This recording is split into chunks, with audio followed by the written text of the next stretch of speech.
Today we're talking about education. How do we make it worthwhile for students to attend college? Should students be educated specifically for their field or in a more well-rounded way? Our guests are Lu Ann Cahn, the Director of Career Services at Temple University's School of Media and Communication, and Corinne Snell, the Assistant Dean for Student Professional Development at Temple University's Fox School of Business. I'm Chris Abruzzo. Let's get on point.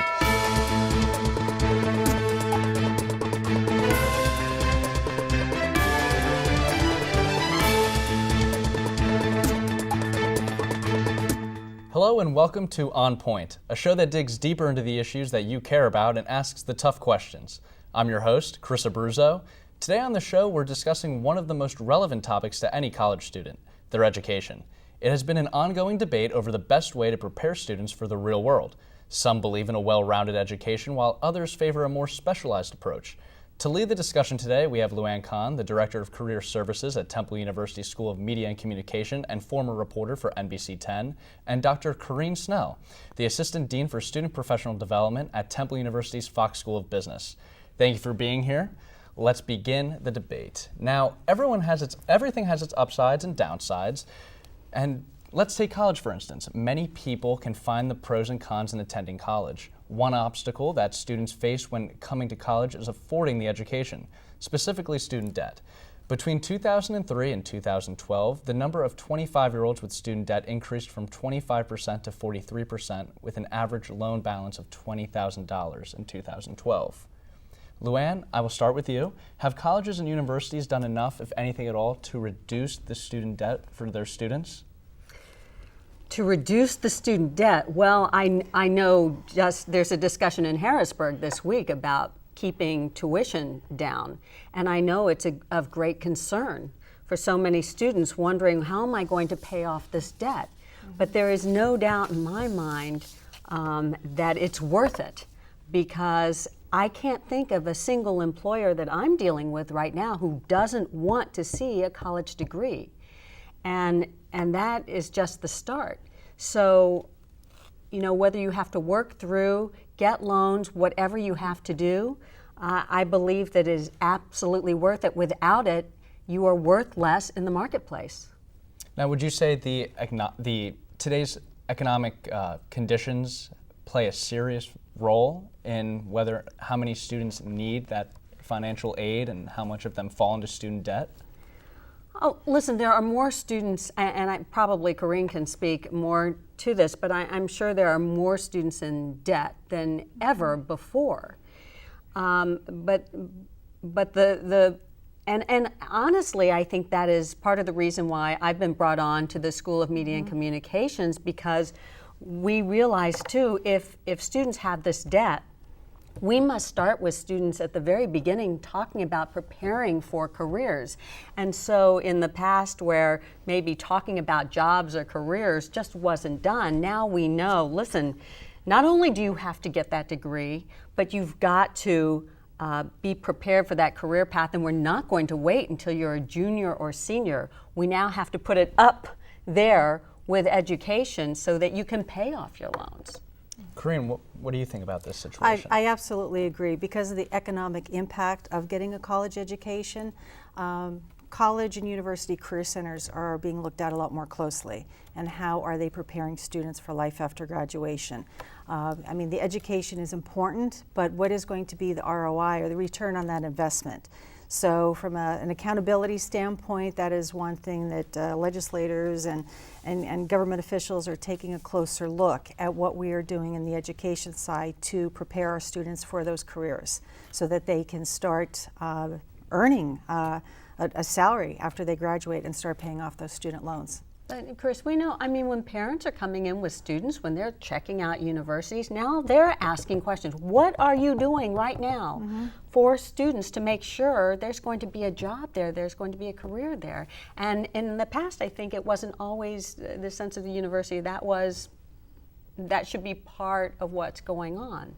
But I think that is how economics has impacted this. It must be part of the mission. Now, both of you hinted at the past and how colleges and universities have approached this situation. I just want to know, how is it different getting a job now right out of college than it was 10 or say 20 years ago? I would say the biggest difference is the way the student has to go about the job search. Before, I mean, it was a little bit more antiquated, going on a company website, and in some cases still using the paper copies of the resume, going on to job boards, Monster, things like that. Right now, social media is having such an impact on this. Companies have Facebook pages and Twitters and blogs, and students need to tap into that in order to kind of get on board and find out what are the opportunities that are out there. So just simply loading your resume into a database or applying to jobs online, those days are kind of gone. I mean, that is still part of the job search process, but there's a lot more involved with the social media and just having that presence. That's one of the things we talk to students a lot about is digital dirt. And just because companies Google you, they look you up. You might not realize that the reason you didn't get that internship offer is because of something they saw online, but it can be very problematic. So that's one of the things that has made the job search very different nowadays. Now, Lu Ann, is media and communication and journalism and those fields, are they a little bit different than business when students go out and apply for jobs or internships? I think in some, well, first of all, you're talking about, I think the difference is there are a lot of companies, in the business schools dealing with, they know what their job needs are. They're constantly looking. In the media world, they're overrun with people who want these jobs. There's intense competition. And so they don't necessarily have to go searching at universities for people. They have people knocking down their doors. And that means that communication students have to be even more prepared. It used to be, well, you graduate, you have a degree, and you go find a job. That was, decades ago probably. And now they want to know, what can you do? Mm-hmm. Especially in the field of communication. What can you do? What are your skills? Because there's no on-the-job training as much. My first job, they basically trained us, to be a reporter. Now they almost want you to be a reporter before you graduate, and they want to see your experience. Now, earlier we spoke with Bill Newman, a Temple economics professor, who shared his thoughts on the subject. Let's take a look. The difference in the net present value, that is how much more you can earn over a lifetime in current dollars, is somewhere between $300,000 and $500,000 for a college degree versus high school degree. How much would you make in those 4 years you went to school? And then how much you're going to make the rest of your career. So they're included. Mm-hmm. And then when you look at the college degree, it's okay, you didn't make that, so you're going to start so many years later, and you also put money into college perhaps. So you lost two things. You lost the money you could have made plus the money you paid for college, assuming you're paying for it yourself. It looks like on average, yes, you benefit from a college degree. But so why do you move up? Well, you're competing against fewer people. So the supply has gone down. And when you increase your skills, your professional abilities get better. So that requires a higher pay for skills. But again, that's just average. Every individual has different abilities, right? Some are good at this, some are not so good at that. Math versus other stuff, how some people hate math, okay? Then some people work harder than other people. Where do you go to school? Some schools are better than other schools. What are you going to major in? Okay? And then you're going to choose an occupation. So they're all contributing to different numbers for these people. But it gets back to, I would say, for the individual, the hard work, because that can overcome a lot of things. Now, after watching that clip, one thing that really stood out to me was Professor Newman mentioned the competition that a lot of students face when they get out of college, and now that that's sped up, more people are relying on those college degrees, more people see the value in a college degree. Has that affected the job market? What do you think about that, Corinne? I think it's, as Lu Ann said before, the college degree, it's almost an expectation now for professional level positions. So I think, there's still competition for those roles, and especially because of the economy, and especially since 2008 when things kind of went a little bit downhill. Despite that, in the business school over the Fox School, we did see employers were still coming to campus to recruit. parents, were saying like, oh, I guess, companies aren't coming. No, they were actually still coming to campus. Maybe they weren't hiring as many students. Maybe they would hire 4 dozen accountants in 1 year. Well, maybe they were hiring 2 dozen during that downtime. But the economy does factor into that. So I do think, there is still going to be competition for that pool of jobs. And then as, he had said, just, going higher up the ladder. But I think it's an important part. Now, would you say it's cyclical? Will we see this return back to maybe students won't have that struggle or not nearly as much of the struggle? It can be. It really depends on the economy. There was a time when I was on the corporate side in human resources doing college recruiting. There was a time when I could not make offers fast enough. And I was working for a technology firm, and we were actually hiring liberal arts majors with the willingness and the intent that we would train them in the technology. Wow. Because we couldn't get candidates fast enough. That was before 2008. Then things dramatically changed. So it really has a lot to do with the economy. There are times when it's a buyer's market and employers can be very selective where they recruit, and then there are other times when they're looking, to get as many candidates as they can, and it's tough. Right, but the one thing was it Dr. Newman? Professor Newman. Professor Newman. One thing he said is, he mentioned how hard will that person work, and when I talk to employers now, if they have limited positions, they don't want to make a mistake, and they want to see on that resume, you're a worker. You're persistent. That may be as important as anything else in getting that job, that you got the degree and all the other things that you did, the whole picture. Absolutely. Employers are looking for well-rounded. I said if they have a choice of 2 candidates, one with a nice resume with a 3.99 GPA, but then another candidate who maybe has a 3.0 GPA but was involved in a student organization, involved in clubs, did 1, maybe 2 internships. Which candidate is going to outshine the other one? And it's going to be the student who's more well-rounded, because they want to see that this person is a hard worker. They've taken on these challenges, not just simply focused on academics. Okay, 20 seconds left. Let me just get your last few words. College degree, value or devalued due to the recession? It's still valued. It's an absolute necessity, absolutely. No choice. You have to get a college degree. There's no doubt about it. It's worth whatever you have to do to get it. Okay. Well, so far I'd say we've been on point. We are going to take a short break, and when we get back, we will continue the discussion on college education. We'll be right back.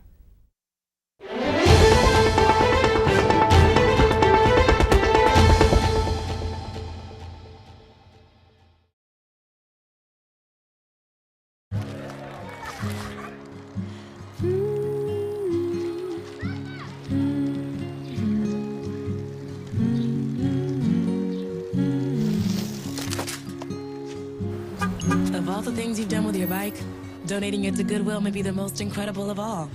Your donations help fund job placement and training for people in your community, which means your stuff can be more powerful than you think. Goodwill. Donate stuff, create jobs. Okay, so what would you bring to my company? What do you need? I need problem-solving skills. I got through high school without a car, a phone, or a computer. No college degree, though. Not yet, but life's taught me a lot, and I'm ready for more. Well, you're not the typical kind of candidate that I hire. But you are exactly what I'm looking for. Your company could be missing out on the candidates it needs most. Learn how to find a great pool of untapped talent at gradsoflife.org. What do you think it would be like to teach? Chances are, you have no idea. Teachers today are breaking down obstacles, finding innovative ways to instill old lessons, proving that greatness can be found in everyday places, and that you don't need to be famous to be unforgettable. That's what it's like to teach.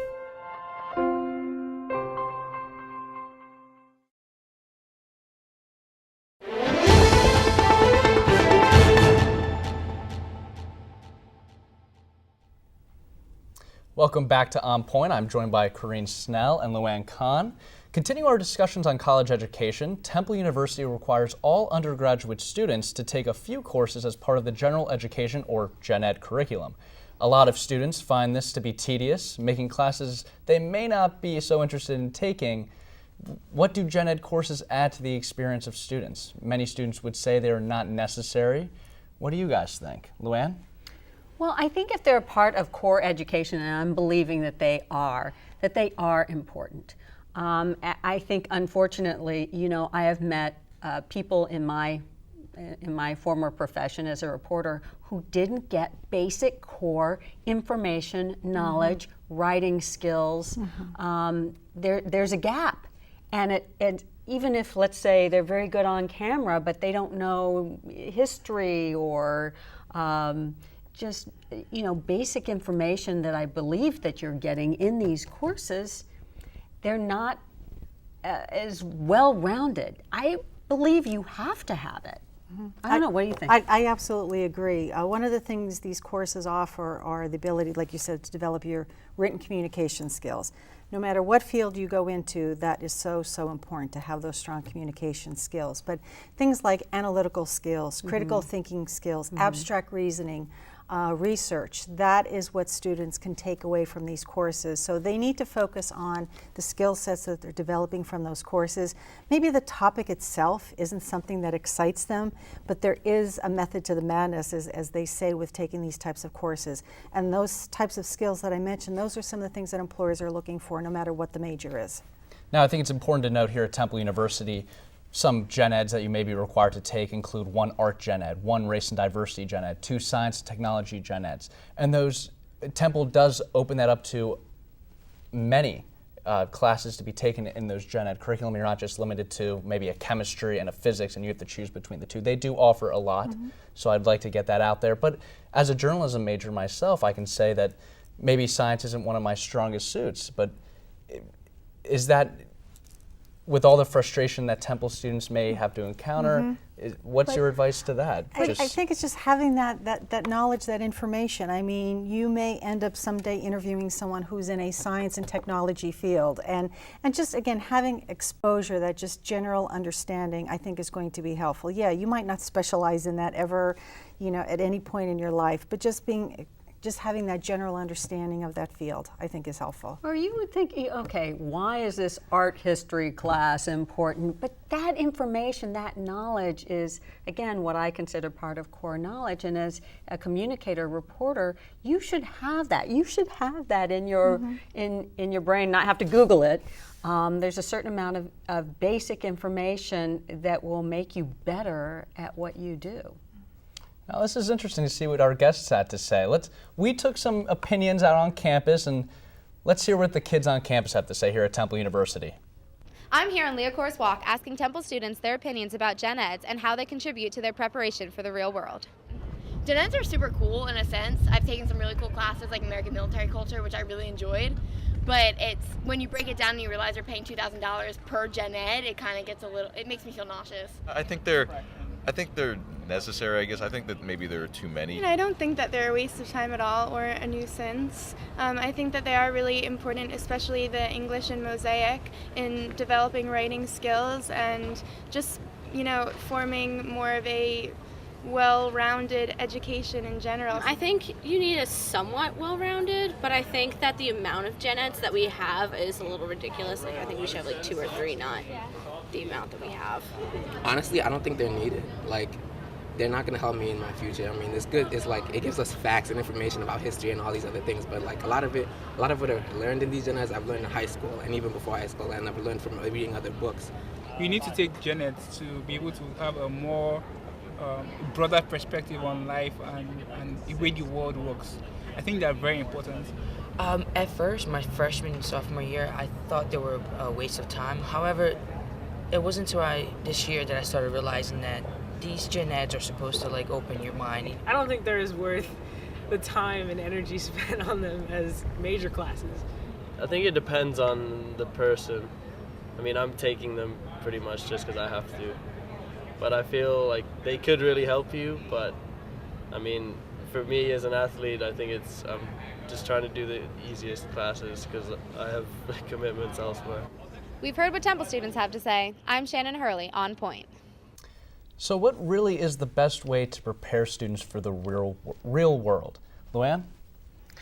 Well, I think it really is a combination of great education, core knowledge, plus hands-on skills, at least in the communication field. I think you have to have a good balance of both. You have to be, I think, become a good thinker, a good writer, a good communicator, and you have to, these days, you have to practice what you learn in the classroom before you go off into the real world. Corinne? For us in the Fox School, it's a combination of academics and professional development. I mean, I'm part of an actual center dedicated to professional development. And we see it as it's the combination of the two that's going to make the students successful. We actually have a professional development model that we created to help students, parents, faculty, and staff understand what do we mean by professional development. And it's personal development, students taking a look at where you're at now, where you want to be when you graduate, and what do you strategically need to do in order to get there. The second thing is career and industry awareness. There's so many opportunities available out there. Students really need to learn about the different career options, the different industries that they might possibly consider working in, and then start being proactive, looking at, well, do I need to get internships within that industry? And then the third piece of our model is impression management. You manage the impression you give to others, quite simply. So that could be everything from dress for success, to dining etiquette, to polish, professionalism, your social media presence on LinkedIn, all that is rolled into one. So those three components make up our model. But I think it's really having a strong professional development component with the academics that makes students successful. Now, could you get a little more into that? Like, what does the Fox School of Business do specifically? Some examples of how they prepare their students for the real world. Professional development is actually integrated into the curriculum at the Fox School. All of our students have to take a mandatory 1-credit professional development course before they graduate. I actually used to work in the University Career Center many years ago. And now that I'm in the Fox School and I see having this mandatory, this academic course, this credit-bearing course that students have to take, students can't escape us. But then they begin to realize how important this professional development is. Some of those things that I talked about. I mean, it is everything from resumes and interviewing, but again, polish, professionalism, business etiquette, dining etiquette, ethics of the job search, those soft skills, those leadership skills. Students really see how important that is. And they realize the academic piece is an important part of the education, but seeing how the professional development nicely complements that makes a big difference. So having that mandatory 1-credit course, having a center actually dedicated to professional development, we have a staff of 10 people, it really shows how important it is to the administration at the Fox School. Now, Lu Ann, how does the School of Media and Communication compare? Do they? Well, we just started. We're the babies. It's me. The Career Development Center is me right now, but I'm the beginning. I'm the first person who's been in this role. But I think the Fox School does an excellent job, and I think it's a very good example of what can be done and what some other schools are doing. Again, I think it's that this is the future. This is the way we have to go. That said, as much as we can do to prepare someone for the work world and get them ready in their appearance and their resume, and there must be some there. And that's what the academics and, the classwork and the Gen-Eds are about. Now, do all of the schools, such as School of Media and Communication, Fox School of Business, College of Science, Technology, and Liberal Arts, do they all collaborate? Do they meet throughout the year and discuss some ways, or what's that relationship like? I've been a part of a career services networking group over the years because a lot of some of the employers that we work with, they're very interested in hiring business majors, but there are some employers who would consider hiring outside of the business school, so that's when we do collaborate. For example, I recently sent an internship to Lu Ann. They're looking for an HR or a communication major. So we connected on that. Sometimes we have employers who are looking for our MIS or Management Information Science majors, but they would say, oh, well, we would be interested in computer science. I pick up the phone and I call my contact over there. So that is because what we're trying to do is make sure we keep the employers happy. quite honestly, employers can go anywhere to recruit. I want them to keep coming here to Temple, keep coming to the Fox School. So if they have a need that's outside of the School of Business, I work with them to make those connections to keep the employers happy. Excellent. Now, could you tell our viewers what's the easiest way to get in touch with you if they have any more questions about this topic, Corinne? They can call the center at 215-204-2371, or my email is csnell@temple.edu. And my email is Lu Ann Cahn at temple.edu. And you can also go to our website now, the SMC website, the Career Center, and see information about getting an appointment and seeing all the latest jobs and internships. Well, excellent. That's all the time we have for today's edition of On Point. We want to thank you for being a part of this special first episode of On Point. At the start of the beginning of this project, we weren't sure of the name of the show, what it would be. But now that we got a sense for it and we started planning and writing the scripts for this, what we knew about the show was that we wanted to hear different perspectives and get the answers to the questions that are most important to you. I guess you could say we like to get right to the point. On Point. Thanks for joining us. We'll see you next time.